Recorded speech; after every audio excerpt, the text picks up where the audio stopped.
we're using this technology to get a better, more real-time measure of the donor experience.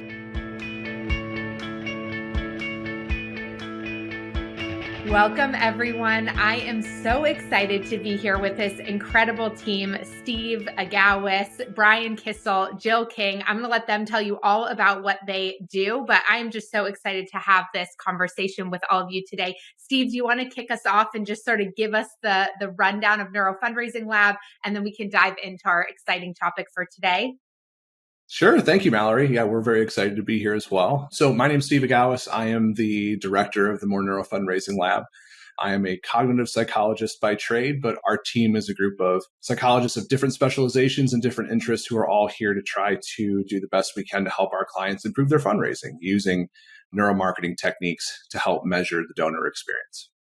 Amazing. And Jill, do you want to share a little bit about your experience? And then Brian, I'll kick it to you just so everyone knows who is on this call today. Yeah, of course. I am Jill King. I have a PhD in neuroscience, and my specialization is in visual attention and learning. So that's very useful when it comes to evaluating ad content for our clients. Amazing. And Brian?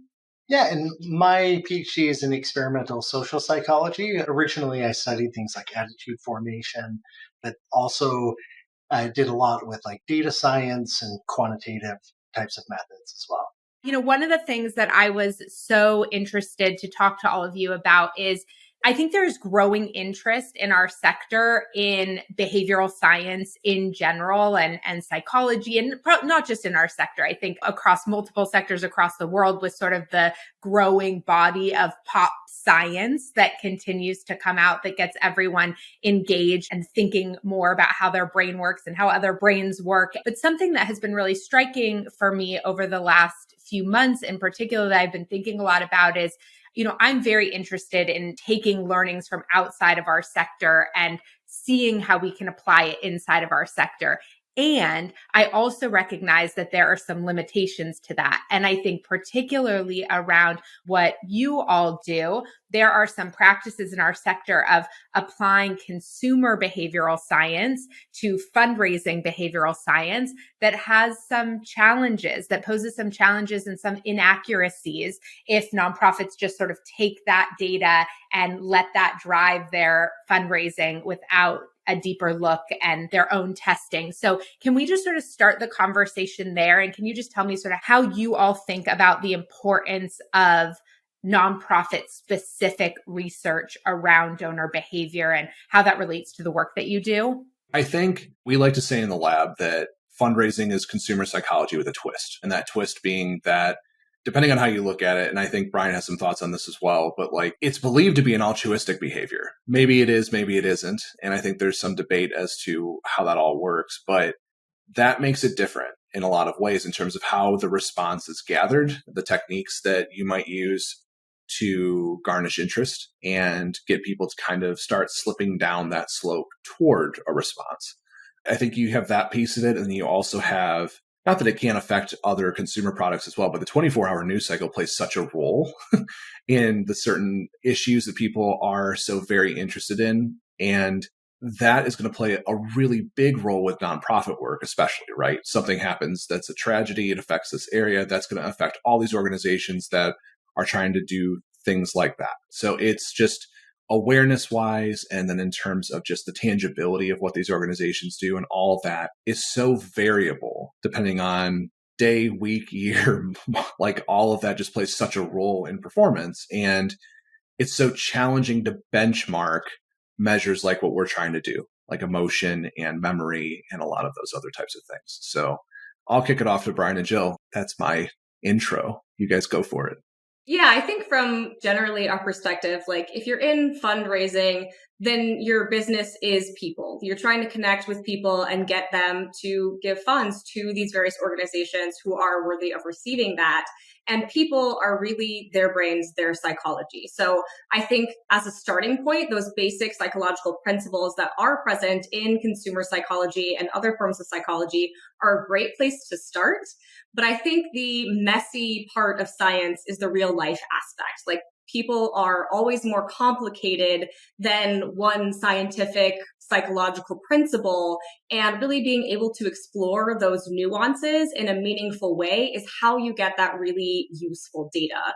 So using those consumer psychology or basic psychology principles as a starting point, and then thinking about some of those factors that Steve was just addressing, and sort of how do I add that into different research designs, into our ad materials, and then testing whether or not that really works to kind of build on what is existing with those extra aspects that are involved in fundraising to fully flesh out this fundraising psychology that's really still very much in development.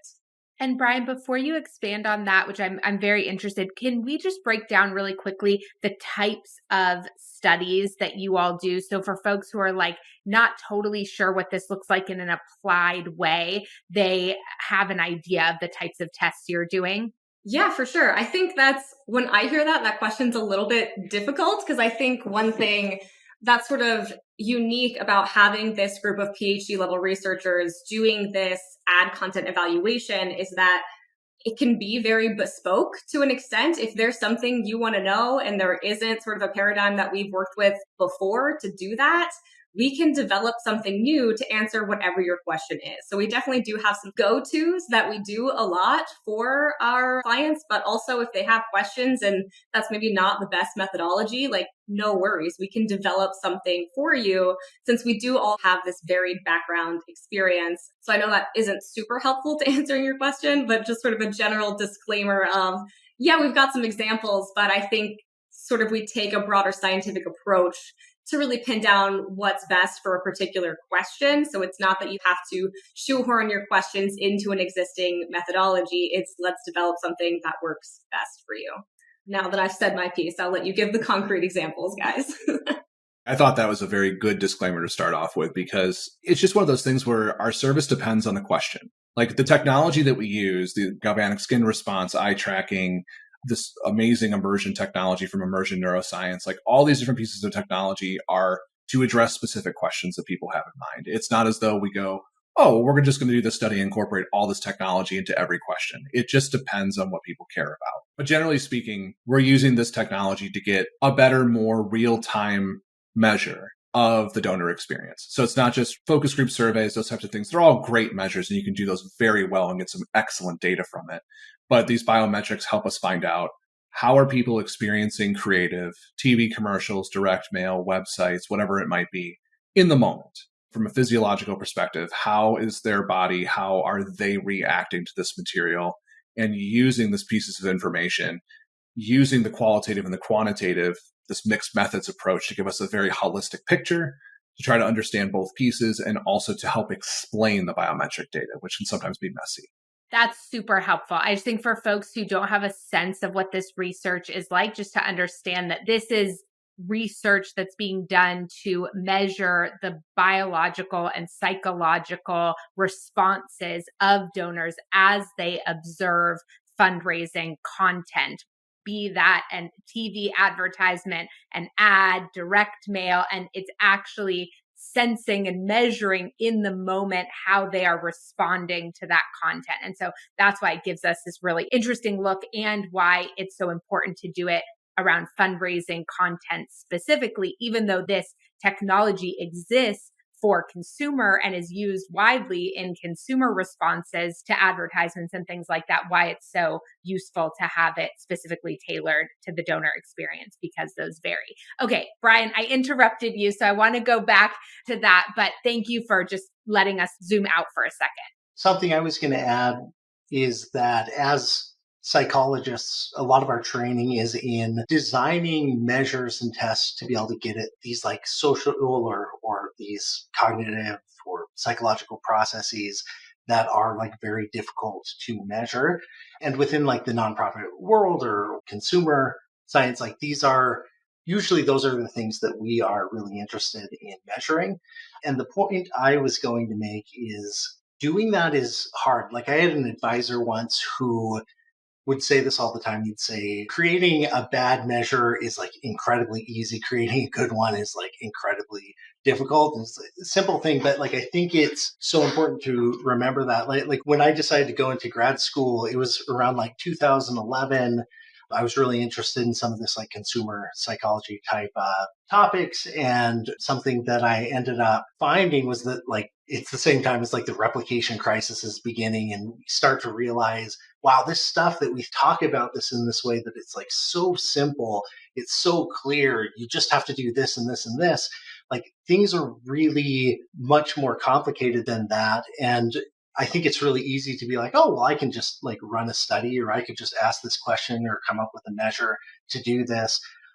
But that expertise that like we've been developing for the past like 15 years for each of us is like very helpful in, again, figuring out whatever the client's goals are, what things they are attempting to accomplish, which usually is how can we raise more money. We are attempting to use those skills to help them be successful and evaluate those things. Yeah. And I think one thing, Brian, you just said also ties really well back into why it's useful to use biometrics. Because not only is it difficult to design those measures and those take time, but I also think on the other side of it, for someone having a donor experience, like you're not always fully aware of your own experiences and how best to measure them. And your self-perception can be hard to vocalize or even notice, as much less if you're being asked about it later. So being able to actually have some things that people don't have to specifically voice and that we're able to track in the moment really helps interpret those things and get at some of those nuances in a way that things like survey or focus groups, when you're reflecting on things, it can be more challenging just because it is such a difficult process on sort of both sides, being the one to do the research or being the one participating in research. Like it's challenging for participants to really be aware of everything that's going on and how it's influencing them. Yeah, something that you all have brought up a few times in our previous conversations and already on this call is how much context plays into how donors respond and how quickly the context changes in the types of inputs that impact donor behavior. And so when I think about the difference between doing a focus group and then a month later having that email go out that was based on the focus group response, it seems like all of those contextual pieces have likely shifted in a lot of ways. So can you talk to us a little bit more about that, about what you mean by the impact of context, how that comes into play and how you all think about it? Like I mentioned, everything can affect it in some way. And the further away from testing the launch is, it makes it difficult to, it's just funny. Whenever we have clients who try to work with us in different ways, the biggest question is, can you predict how I'm going to do? Can you tell me how I'm going to do in market? Is this going to succeed in market? Are we going to do good? And that's the part that's the hardest thing for us, because even if we see that people are emotionally engaged, they're responding positively about the content, and they're verbally saying everything is good, all that happens, right? You're also competing with all these other nonprofits. And so not only are you now have the 24-hour news cycle going, you don't know what other campaigns are going with organizations that are like yours, and whether people understand how your mission is different than everyone else's mission and why your value is different than everyone else's value. So something we try to do as much as we can, it's just difficult, is we try to do the creative evaluation, but we also try to do as much as we can these kind of questions about comparing them to other organizations or competitors or things like that. Like we've done some of that before too. And it paints a different picture, especially, and the time of year can affect that. December, it's a great month for most nonprofits, but it's also the most competitive month. And it can be difficult to predict performance in situations like that. So we like to say that we're predictive by accident. It's a joke, but it's also not a joke to some degree, because we're always trying to get closer and closer to being able to predict how people are going to do.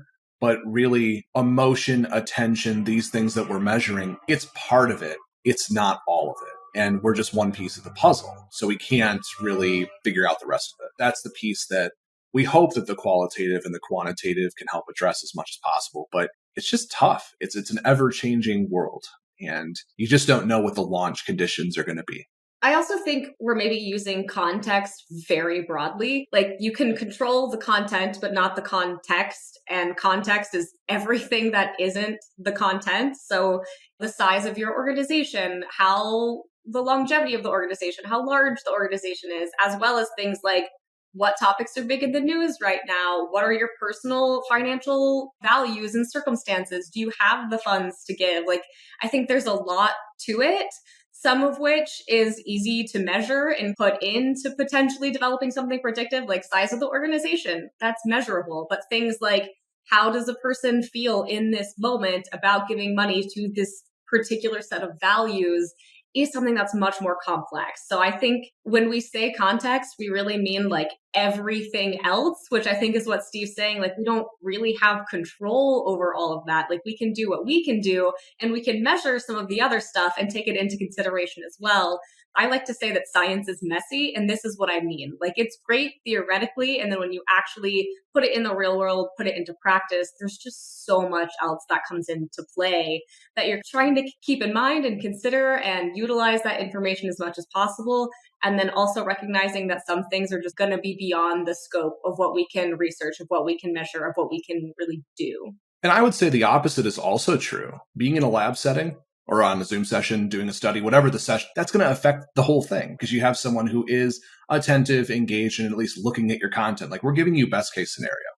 So it's not perfect. It's not the real world. It's not how people are going to engage with this like that. It's a lab setting. And so we can only give you what we can give you, which is best case scenario. We have someone who's attentive, interested, and at least inspired to participate in some way. And they're hopefully trying to be the best participant respondent that they possibly can be.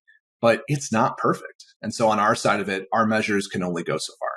So something that Steve often says is that we're not a crystal ball. And I think that it's important to clarify. That doesn't mean that what we're doing doesn't work. And I think that point that I made earlier where I was saying, what are you trying to accomplish within a company? I think a lot of people will say, well, raise more donations. And that's all we're attempting to predict. But I think it's just really important to remember, like when you have a particular piece of content, an advertisement, a story that you're attempting to tell, you made choices when you were designing that. You had particular theories.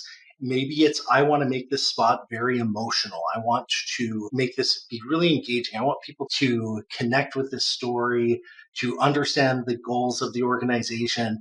And these are all things that we believe are connected to success and information that you would need to know if you're going to predict that it's going to be successful. But you can't ignore all of those other constructs and concepts and important things that we can study.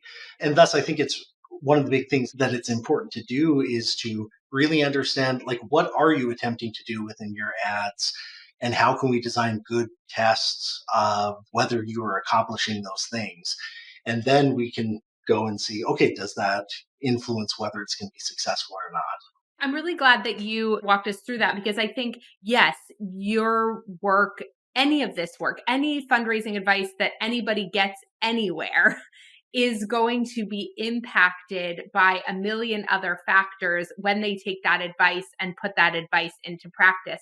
All we can do is make the most educated and aligned content possible so that in the context that it is delivered, it does as well as possible. And so I think what I was thinking about in terms of the contextual piece, a little bit related to what you all do, is just that something we also have talked about a few times is this concept of this replication crisis that a lot of behavioral science, even in consumer behavioral science, has had studies once or maybe a few times that then cannot demonstrate the same applicability over and over again. And I think about this in terms of fundraising because I feel like there are a lot of nonprofits that copy a strategy that another nonprofit does. And they think that they are copying it point for point around the structure of the campaign or the structure of the email.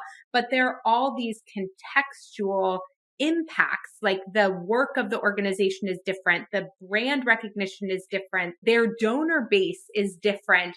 And so it doesn't perform the same way. And they don't understand why. Or even an organization did something one year that worked really well. They try to rinse and repeat that the next year. It doesn't do the same way.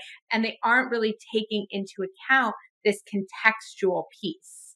I mean, you have a success with a certain technique, a certain style, a certain tone, and your assumption is, oh, I did this once. Maybe we A/B tested it several times in market. We did the best we could to beat it, and nothing's beating it. And so we're going to just keep going that direction. I think, too, it's also one of those things, and Brian talked about this recently with our creative team, is just testing is difficult. And interpreting testing can also be difficult. Like you look at your test results, especially you look at your KPI, and you think you know what happened. Even if you're running really tight tests, right? This one thing, I only changed this one thing and nothing beat this, right? You can do some great A/B testing and learn some things. But sometimes your own bias, your own just beliefs make you blind to what else could be that explanation. And because you're not trying different things or you're not trying to go outside the box and really truly put those theories to the test, you're missing out on a bigger interpretation that could maybe give you some more flexibility in how you create. And still, that finding that you had, probably still solid, but there's a bigger framework behind what actually happened that you missed. I think when something works in fundraising, what happens for the next 5 years? Everyone tries to do the same thing. And then your audience, everyone's targeting those same people. Everyone's buying those lists. Everyone's going after those same individuals. And guess what's happening? They're getting sick of that message. They're getting sick of that tone. They're getting exposed to it so much that there's a fatigue factor that we don't think about. And the only way to know when you need to change, when the change is needed to refresh, is to constantly and consistently listen to your audience. It can't just be about, we have to just get this thing out and get donations. We've got to get this thing out. We've got to keep churning. It's all about production in a lot of respects. And yeah, it's all about the bottom line. It's all about the KPI sheet. And the KPI sheet's important. But if you're not listening to your audience and you're not getting good measurements from that audience, you're going to miss an opportunity to evolve before everyone else can. Okay, you're bringing up something that we haven't talked about previously, so you can tell me if you don't want to talk about it, but you just said something that is really fascinating to me, and gosh, if my father gets to say I told you so after this episode, I'm going to cringe a little bit.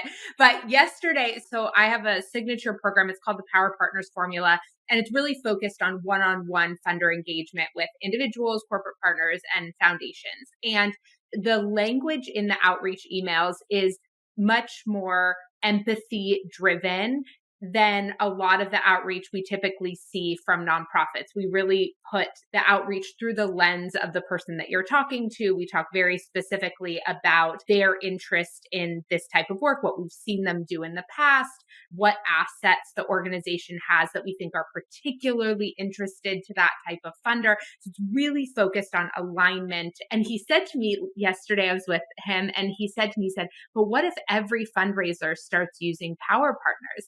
Then is it going to be less effective overall?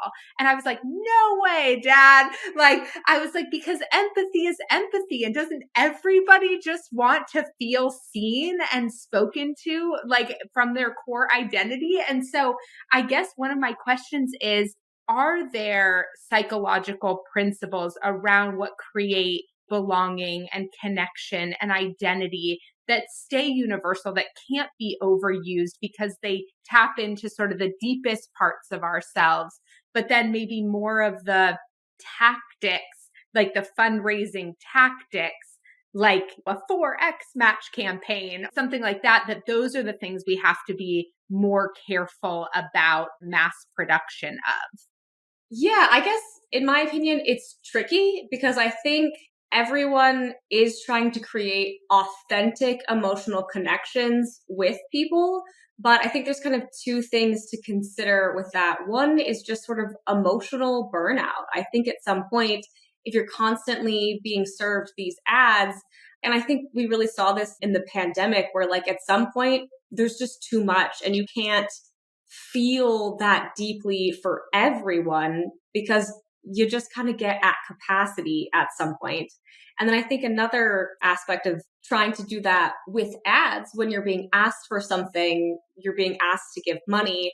I think you have to be careful with how you're trying to build those authentic connections, because it can come off feeling very inauthentic and cheap to people sometimes. One, if it's not done just right, which is the creative's problem, not mine. And then also if it does get too repetitive, it's like, oh, cool, another one of this, more sad dogs kind of thing, where people are like, you're going to play at my emotions to get my money just like everyone else does. So I think it's sort of, again, more nuance and context to the particular circumstances. I think as a general response, like, of course, there are enduring human emotions that everyone will experience for the rest of their lives. But when you're trying to generate that in a 120-second ad, doing that in a way that is new and authentic and fresh and that feels very genuine to people, I think does get tricky when everyone else is kind of trying to generate that in the same way with similar approaches. Yeah, we live in this like really odd moment within the world where like, I think almost every phone call I ever get is like somebody trying to scam me, or like it's just this, people are bombarded with all of these attempts. And I think people are thus rightfully very skeptical. That like something we see all the time is just, I think, a very constant level of skepticism when they're looking at these different organizations. So like one example, there's an organization that originally did this like very novel, interesting ad where it's very sad, this like strong, powerful music, and it was like very successful. And then you see all these other organizations attempting to use that same thing. Okay, so the only way that you can be successful is by making the ad like really sad, make them really feel it. And my theory is that it's not that you can't be inspired to want to donate or connect to an organization because it's making you feel sad, but it's that people feel like you're trying to trick them. I think some of those things that you were talking about, an important thing that I would want to keep that in mind, that anything that you do that plants like a red flag within someone because it feels like, oh, I'm just like copying this thing that other people do. Like if you're using this empathetic language, but it just feels fake, it feels like, no, they don't really care, they're saying this thing, then I think that's where you're going to start having some of those problems. That's kind of how I think about it. Yeah, but Mallory, I liked how you kind of separated it between like tactics and then this other genuine emotional appeal side of it. Like, I think that side of it, personally, I feel like that piece of the empathy, the trying to treat the donor a one-to-one relationship, trying to build that relationship and an understanding of what the organization does and how you can help solve this bigger issue, impact, all those types of things. That to me feels more universal concept, like a more universal concept that I think most donors are looking for. Like, at least from what we hear from people in lots of our studies. Like, I think those are definitely things that people would get behind. But like to what Brian and Jill both said, it's a really fine line when it comes down to the final creative execution. No one wants to make a mediocre product, right? No creative is like, I want this to just do okay. And in that regard, like everyone tries to use best practices. And even the best techniques, the most empathetic, best language, like all those types of things that you were talking about, those are all wonderful. But the final execution to your audience can be perceived as something totally different.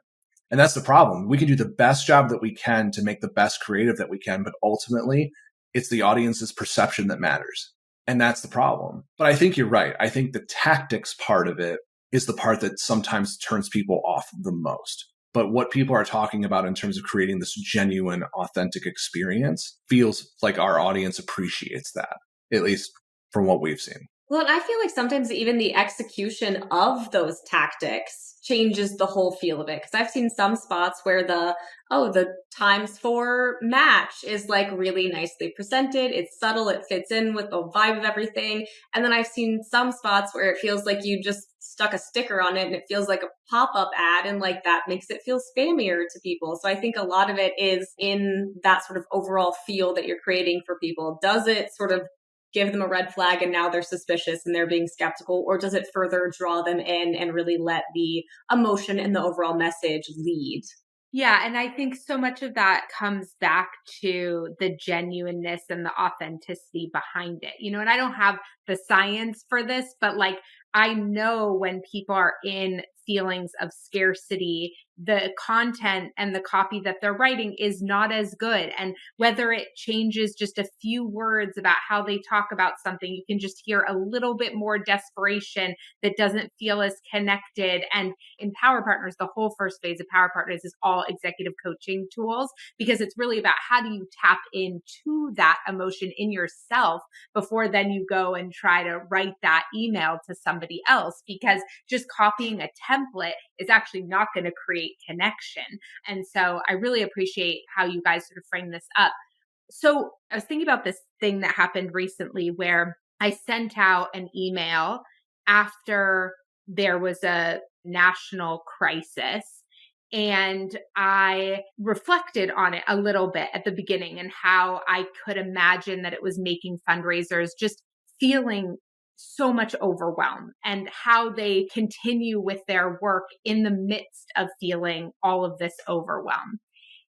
Because people don't read things fully and they scan emails and people make snap judgment interpretations. I sent out this email and I probably had like 30 people write me back, like, thank you so much for this email. I feel so seen. Like, I so appreciate this.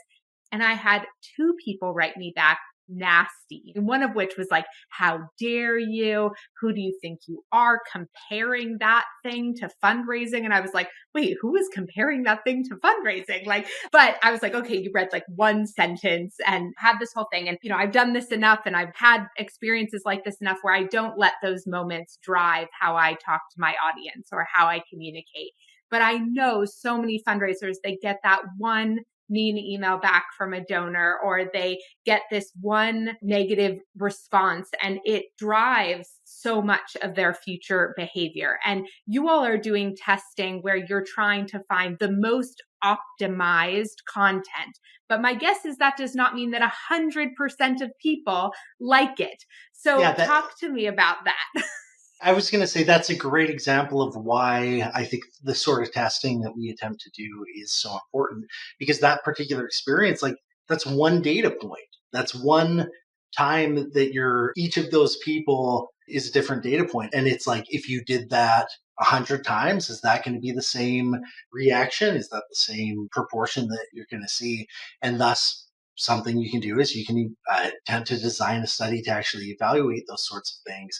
Because, yeah, I definitely agree. I think there's this temptation because people want to be flexible. They want to do the best thing they can. So they might see something like that. It's this bad piece of feedback. Say, okay, I'm going to change. I'm going to move really quickly. And that might not be a great idea either, because you might be abandoning something that, like in your example, that touched like 30 people, that was special to them. And maybe there's something that you could do that would help decrease the amount of critical comments that you would get. But it's like, you don't want to move away from that and just throw out all of those positive responses unless. I mean, different donors are looking for different things too. Like, there are lots of people out there who treat donation as an investment. Those people probably are going to be less moved by the emotional appeal and more moved by the information, the history, and the what are you doing with my money stuff. But that doesn't mean that there aren't those people out there that aren't responsive to an emotional appeal and are going to give in that moment. Like, that's also the hard part about, I talk about this a lot with when it comes to looking at your market data, because you might have a winner at, maybe it's a spot, maybe it's a direct mail piece, whatever it might be. You might have a winner.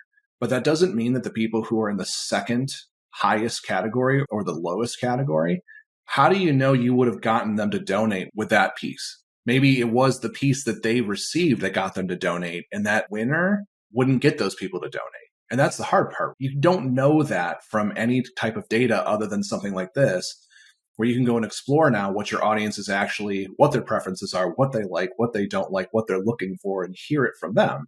Otherwise, we're just guessing at what really is a winner.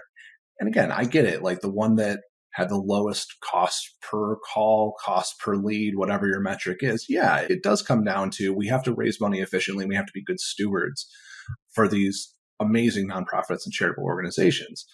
But also, we have to think critically about what those data mean. And it's very difficult to do by just looking at market data.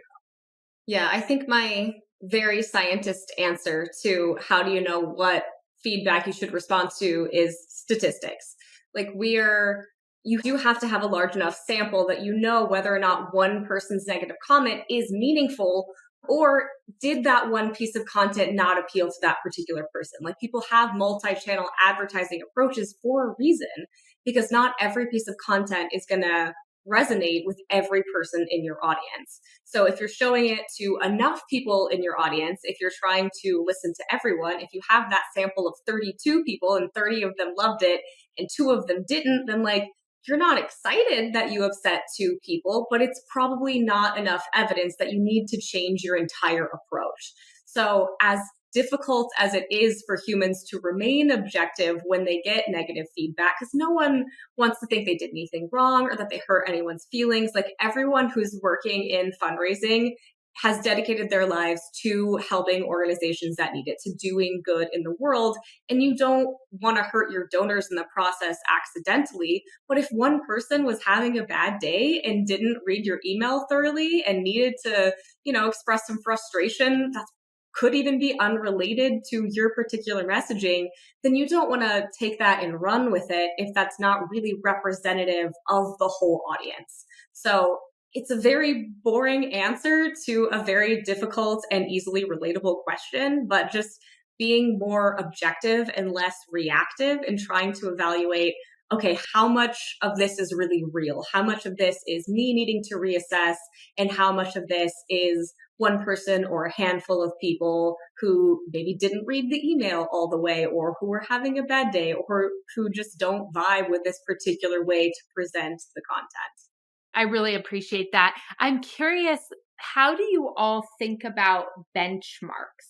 I know we started this whole conversation saying it is really important that nonprofits are doing their own research and their own testing and not just going off of consumer testing. And I think one of the ways that that plays in is like benchmarks. It's super easy to look up benchmark data like email open rates, click rates, different engagement metrics, how Facebook ads do with consumer data in particular. And so I think sometimes they don't always know how to benchmark for themselves. And I tend to lean towards them creating their own benchmarks. But how do you all think about that?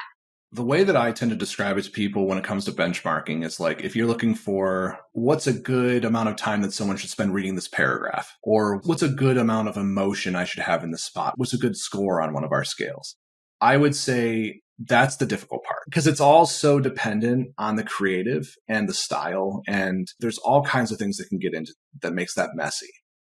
Now, that said, what you can do, and the way that we prefer to benchmark, is to have, so let's say that you have your new piece of creative that we have in front of us. Give us a great control that we're trying to beat, that you know is a strong control for you, that's been a good control in the past, or that is a current good control. And then also maybe give us something that's not so good.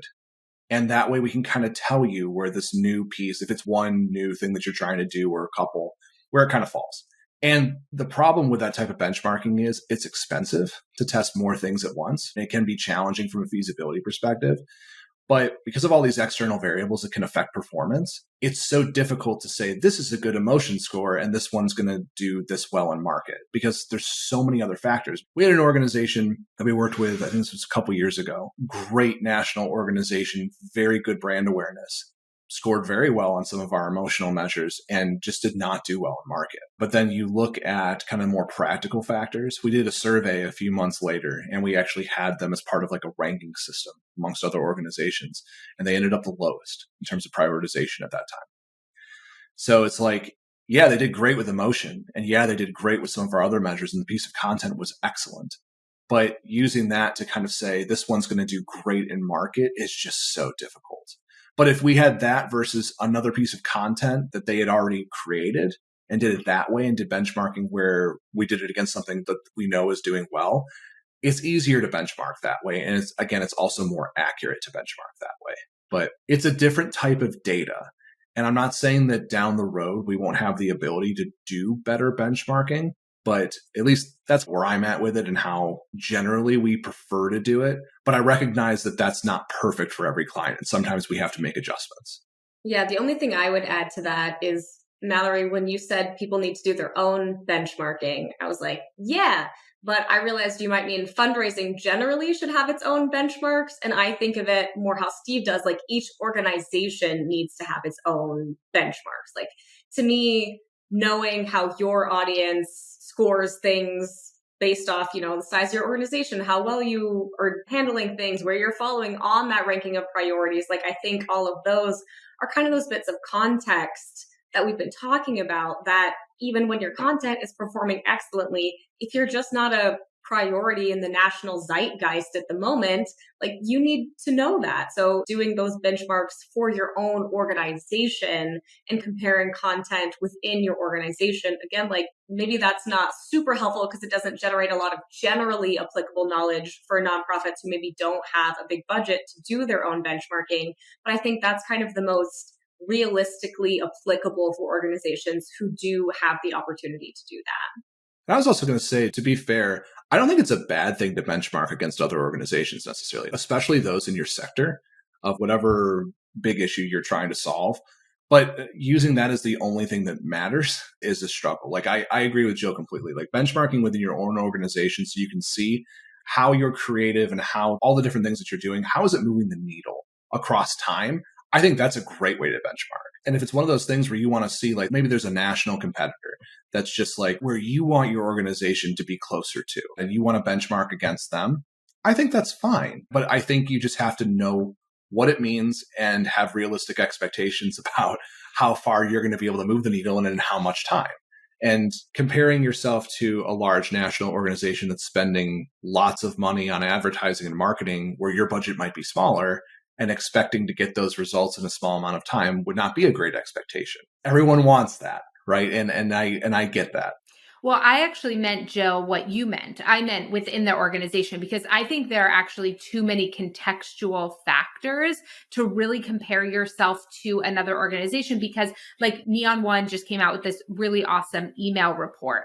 It's fascinating, right? To look at the difference in open rates and click rates, actually, particularly for small organizations over large organizations. Small organizations perform much better. They perform much better in terms of the value per email contact as well. Something like $6.32 value per email contact for small organizations and like 88 cents for large organizations, like wildly different. But those large organizations are doing so many different things when it comes to lead acquisition. They have so many different purposes for their list. They're emailing their list so much more frequently. Like you're comparing apples to oranges. So I think like there's nothing more helpful than looking at your own benchmarks. And I think something you guys have been saying is like identify your goals, because sometimes I'll have organizations that are like so happy with their open and click rates. They're like, I have a 62% open rate and 7% click rate, and I'm doing so well, but like they're not raising any money with their list. And it's like, so what's the goal? Like, what's the goal of your email list? If it is just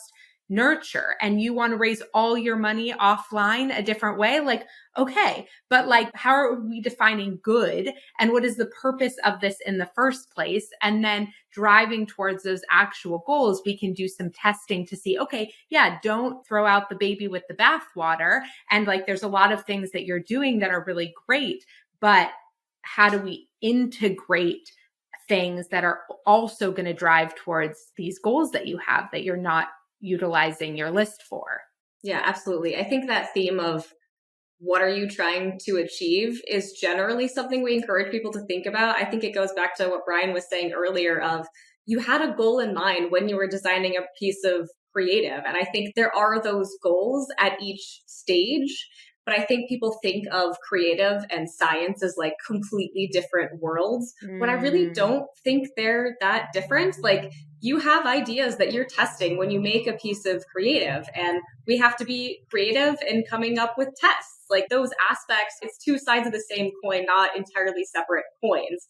And I think keeping that sort of more scientific approach in mind as you're going through these processes would be very beneficial, because you're not really that far off from it to begin with.